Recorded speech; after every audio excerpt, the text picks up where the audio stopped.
Okay, so I'm going to be doing a reaction video to Andrew Tate. I watched a couple videos. I haven't really formed an opinion on him yet. Let's watch this and see what he says. How do I get like a six-pack quick? What's the fastest way to get a six-pack? Why does it have to be quick? Why does it have to be easy? Why do you think life is all quick and easy? Why can't it be hard and difficult? Why can't you suffer? Because suffering is what gives it value. If everyone had a six-pack and it was quick and easy, then it wouldn't be valuable, would it? If everyone walked around with a six-pack and they got it easily, then no one would give a shit. The whole point is that it's difficult to get. Value is linked to difficulty. If you want something that is valuable, you need something which is difficult to obtain. You shouldn't be thinking about quick and easy. You should be thinking about hard, suffering, pain, going through it. That's what you should be thinking about. This is going to be hard, but I'm going to do it anyway. Because when it is done, then everyone's going to know that I went through something difficult. Nobody, absolutely nobody, gives... He's right. Anything that you achieve that's worth anything in life is going to be hard to get. If it was easy to get, everybody would do it and it'd be worth nothing. So, I don't see nothing wrong with that. About you as much as you're going to have to about yourself. Nobody cares about you as much as they need to care to fix your life. But nobody is going to come to your bed, drag you out of bed, drag you to a job, force you to work hard. You are never going to have any of the things you want if you do not get them yourself. The only person who's going to make me happy and live a life that I want to live is me. Nobody's going to do it for me. People say, Tate, what motivates you? And I find that I think that's a stupid question. I was a 4-time kickboxing world champion. For 12 years, I trained 5 hours a day, 6 days a week. And I was motivated to train probably about 25% of the time. The rest of the time, I went because I am disciplined. If I wake up and I'm unhappy, I will do the exact same things as if I am happy. I will go to the gym the same. I will work the same. How I feel has no impact on how I live my life. We're grown-ups and we have responsibilities and we have problems and we have pressure, and you don't necessarily have to be happy to perform. You know, and happiness will come at the end of the performance anyway. But if your number one goal as a man, if your number one mission in life is just to be happy, that's going to be an extremely vaporous existence. You're not going to be a man of substance. Your ability to deal with stress, the amount of stress you can deal with as an individual, is directly correlated to your success level. If you can deal with stress all day, you're going to be successful. If you collapse under stress, you're not going to be successful. There's no way to the top without stress involved. But there is a massive correlation. Yeah, I don't understand. I see a bunch of people online talking about this guy, and I don't know. He seems pretty on point to me. Between success in life and stress tolerance. The more stress you can tolerate, the better your life's going to be. One of the only things in this world you can control is your state of mind. You can't control the weather. You can't control other people. You can't even control your health. One of the very few things in the world you have genuine control over is your state of mind. If you can't control that, then you're just a feather in the wind, and life's going to blow you around. I can't imagine truly wanting to quit something and not being able to quit. I can't imagine it. When I talk to people who say, I want to quit smoking, I say, when? They go, oh, well, soon. Well, that means you don't want to quit. You want to keep smoking for a while and quit later. I can't imagine a mind frame or a mindset where I want to do something and can't do it. It's almost difficult for me to answer that question, because if you have that kind of mind, if your mind is so fundamentally broken that you cannot do with your own mind what you want to do, then you're just, right? Life is hierarchical. There's always going to be kings and there's always going to be peasants. If you have a mind that you can't control, then you're never going to be a king. You're going to be a peasant. That's your life. You have a peasant's life ahead of you, and that's your destiny. Enjoy, right? There's always been peasants. That's life. But I believe that the most important thing you can do as a man. What he's saying comes off harsh, but he's, again, 100% right. Anything in life that's worth having is going to be difficult. And if you want to, everybody has to work. Everybody has to get by.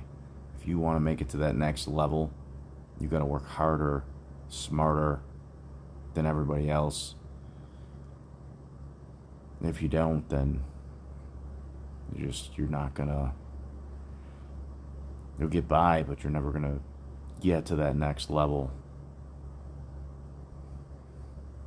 To gain control of your mind. Once you have control of your mind, life is so ridiculously easy. People say to me, Tate, you're in good shape. All you do is drink vodka and travel the world. You're never even home. You never even have a gym. How do you do it? It's ridiculously easy if you control your mind. If I decide to do 1,000 push-ups, I'll do them. Maybe I have to do them one at a time. Maybe I'll get tired. Maybe I need a break. I'm going to do 1,000 because I said I'm going to do 1,000. Everyone knows what they're supposed to do. You either control your mind or you don't. And all of these things stem from the same problem. It's something you can do. It's something that is learned. It's something that is taught. Depression is the ultimate motivation. If you're unhappy with your life and you're depressed, I don't expect you to be popping pills and sitting and laying in bed. I expect you to give me a huge list of everything you're achieving per day. Depression's a fantastic motivation. But people are told the opposite. No, a lot of people's problems are all in their mind. And I'm not saying that mental conditions aren't real, because absolutely some are.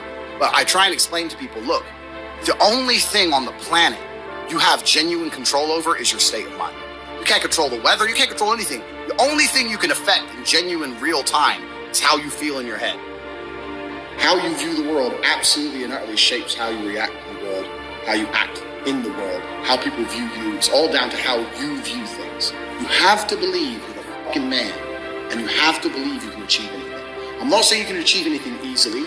I'm not saying it's not going to take a whole bunch of work. I'm not saying it's going to happen quickly. But you have to believe you can achieve anything. When I tell people that you are the sum of the 5 people you spend the most time with, everyone agrees. They go, yeah, that's probably true. And then they continue to hang around with people who they don't want to be. Why? There has to be a point where you sit and go, okay, you're my friends, etc., etc. I love you guys. Yeah, we can talk, whatever. But I'm on a different life path. You have to leave some people behind. If you were to come hang around with me and my crew, you would be self-conscious. And that self-consciousness would motivate you, or they would certainly instill the discipline required for you to change. You don't feel self-conscious amongst your peers. That's why you don't change. When I was broke, I couldn't sleep. And I say that, people laugh. I'm not joking. When I wanted money, like fucking I needed air. People say to me, I want to be rich. And I say, okay, well, I want to be able to ice skate. But I don't want to be able to ice skate. That's another good point. When I wanted to get ahead, I did whatever I had to do. Some shitty jobs, super long hours, stuff that a normal person wouldn't do, couldn't do. And I finally got ahead, and it took a lot. And I make a lot of money now. But it was a lot of hard work, and it's still a lot of hard work. Enough to go learn how to ice skate, because I can't be bothered. I mean, surely if I could click my fingers and be a figure skater, I'd click my fingers. Who wouldn't? But I don't want to actually go train, because I don't want it enough. And this is the exact point with money. Everyone wants money put on their lap. If you truly wanted money, you wouldn't be able to sleep until you fucking had it. And this is the point. Because when I had nothing, I couldn't be distracted. You couldn't distract me from what I wanted. Life when you're young is a completely different experience to life when you're old. When you're older, your life quality seriously decreases, massively. So you have about 10 to 15, maybe 20 years to find a way to get rich and enjoy being rich. And you got to put it all together, and you got to do it quick. You have to start saying, I want to take money. Because that's how you have to think. You don't make it, you take it. So you have to start talking that way. You got to take money. Is that money isn't real. Money is like water. Money never stays still. If you can find and identify a place where money is moving, if you can find a place where money is moving and stand in the way, then the money is vulnerable. The problem is with the people out here, everyone has a dream, but not many people have a plan. A good plan today is better than a perfect plan tomorrow. You got to do something. You got to do something fast. Yeah. You're just sitting around talking about it and hoping for things to get better. I don't think living in a dream is going to help you in any way. I think you need to be sitting here panicking at the fact that you don't. Yeah, I haven't seen anything that he said that's that controversial. I'm sure there's other videos, but he's 100% right on everything that he said. And the problem is, most people, they're going to see this, they might get motivated for a second. They're not going to put the work in. They're not going to put the effort in. It has to be every day. You have to put the work in. You have to put the effort in every day. And you'll see small changes at first, then bigger and bigger, but he's 100% right.